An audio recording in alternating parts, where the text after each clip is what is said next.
जय जगन्नाथ। दशमिक संख्यार गुणफल निर्णय करवा कौन करें पे दशमिक संख्यार गुणफल किपरि आमे निर्णय करवा। देख पिला माने प्रश्न कौन देछि 0.2 गुणन होछि 6। नॉर्मली तुमे संख्या मान को जेमिति गुण प्रथमे कौन करिवो संख्या मान को तुमे ठीक सही भली भाबरे गुणिबो। जमती केते लिखा है 0.2 गुणन होछि 6 ना हमें केमती गुणिबा 6 को नेकी 0.2 बा 0.2 को नेकी हमें 6 सहित गुणिबा 6 दुणे केते पिला माने 0.2 गुणन पिला माने होछि 6 6 दुणे 12 रो 2 रखिला 1 6 शून्य 0 ये होछि पिला माने तुमरो 1 तो केते हातर पिला माने एबे देख दशमिक परे पिला माने तुमर केतोटी अंक अछि दशमिक परे पिला माने तुमर दुई गोटी अंक अछि 0.2 जो गुणन लिखा हैतला 6 दशमिक परे जेहेतु तुमर गोटी अंक अछि तेबे कोन करिबा गुणफल निर्णय करि सारला परे जो गुणफल हमको बाहरिबो आमे डाहाण पटु गोटे अंक छाड़ी की दशमिक जन बसैबा तो एठी केते हबो 1.2 केते पिला माने हला 1.2 सेमिति 8 गुणन 4.3 गुण 8 3 24 रु 4 रखिला 2 8 4 32 32 2 पिला माने केते 34 एबे देखो पिला माने दशमिक परे केतोटी अंक अछि गोटी अंक अछि जेहेतु पिला माने दशमिक परे तुमरो गोटी अंक अछि तेबे आमे कोन करिबा डाहाण पटु गोटे अंक छाड़ी की दशमिक चिन्ह बसैबा तले 34.4 सेमति गुणिबा 2.71 गुणन पिला माने होछि 5 5 के 5 5 5 संता 35 रु 5 रखिला 3 5 दुणे 10 10 3 पिला माने 13 एबे देखो पिला माने दशमिक परे केतोटी अंक अछि दशमिक परे पिला माने दुईटी अंक अछि तेबे कोन करिबा डाहाण पार्श्व जो गुणफल हमको बाहरी थिबो से गुणफलर ठीक डाहाण पार्श्व आमे कोन करिबा दुईटी अंक छाड़ी दशमिक चिन्ह बसैबा 1 2 ताले 13.55 प्रश्न नंबर 4 20.1 गुणन होछि पिला माने 4 सेमते गुणिबा 4 के 4 4 शून्य 0 4 दुणे पिला माने होछि 8 एबे देखो पिला माने दशमिक परे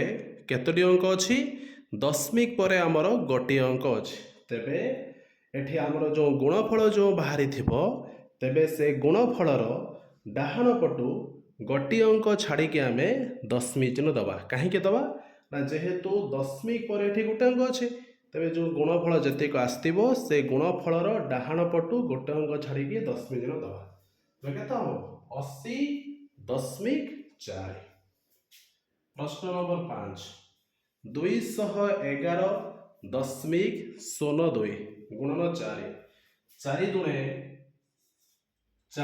8 4 शून्य 0 4 के 4 4 के 4 4 दुणे होछि 8 तेबे देखो पिला माने दशमिक परे केतोटी अंक अछि दशमिक परे पिला माने दुईटी अंक अछि तेबे जो गुणफल जतिक आसीथिबो तेबे से गुणफलर ठीक डाहाण पटु आमे कोन करिबा दुईटी अंक छाड़ी की दशमिक चिन्ह दबा तो 1 2 844.08 एबे देखो पिला माने 6 नंबर प्रश्न देछि 1.3 गुणन पिला माने केते 10 तो पिला माने आमे जदि कोनोसी दशमिक संख्या को 10 आधार विशिष्ट संख्या रे गुणिबा तेबे गुणफल पिला माने केते हसिबो देखो पिला माने 1 रो जतरा शून्य थिबो 10 आमे जो कथा कहूचे 1 रो गोटे शून्य अछि 10 रो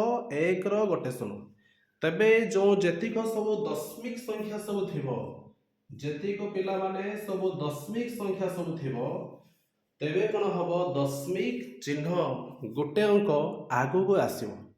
ତାହେଲେ କେତେ ଆସିବ 1.3 ଗୁଣନ ହେଉଛି 10। ତାହେଲେ ଏଠି ପିଲାମାନେ ଗୁଣଫଳ କେତେ ଆସିବ 13। କେତେ ଆସିବ ପିଲାମାନେ 13। କେମିତି ନା ଦେଖ ଏଠି ଯେଉଁ ପ୍ରଶ୍ନ ଯେଉଁ ଅଛି 1.3 ଗୁଣନ 10 ତେବେ 13 1.3 ଅଛି 1.3 ଯେଉଁ ପିଲାମାନେ ଅଛି ଆମେ କ'ଣ କରିବା ଦଶମିକ ସଂଖ୍ୟାକୁ ଭଗ୍ନ ସଂଖ୍ୟାରେ ଯଦି ପ୍ରକାଶ କରିବା ତାହେଲେ କେତେ ଆସିବ 1.3 ମାନେ 13 ବିଭକ୍ତ 10। କାହିଁକି ନା ଦଶମିକ ପରେ ଯେତେଟା ଅଙ୍କ ଅଛି ତେବେ ହରରେ କ'ଣ ଆସିବ 1ର 17 ଶୂନ ପଳେଇ ଆସିବ।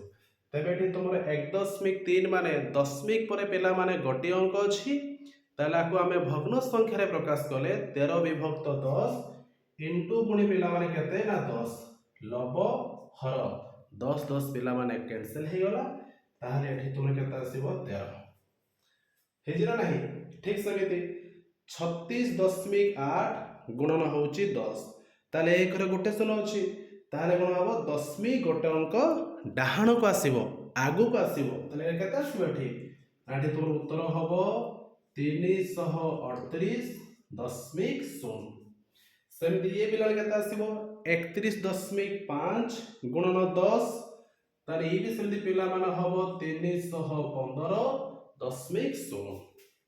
1.56 ଗୁଣନ ହେଉଛି 10। ଏଠି ସେମିତି ଦେଖ ପିଲାମାନେ 1ର ଗୋଟେ ଶୂନ ଅଛି ତେବେ ଦଶମିକ ଚିହ୍ନ ପିଲାମାନେ କ'ଣ ହେବ ଗୋଟେ ଅଙ୍କ ଆଗକୁ ଆସିବ। ତାହେଲେ କେତେଟି ହେବ 15.6। 13.27 ଗୁଣନ ପିଲାମାନେ କେତେ ନା 10।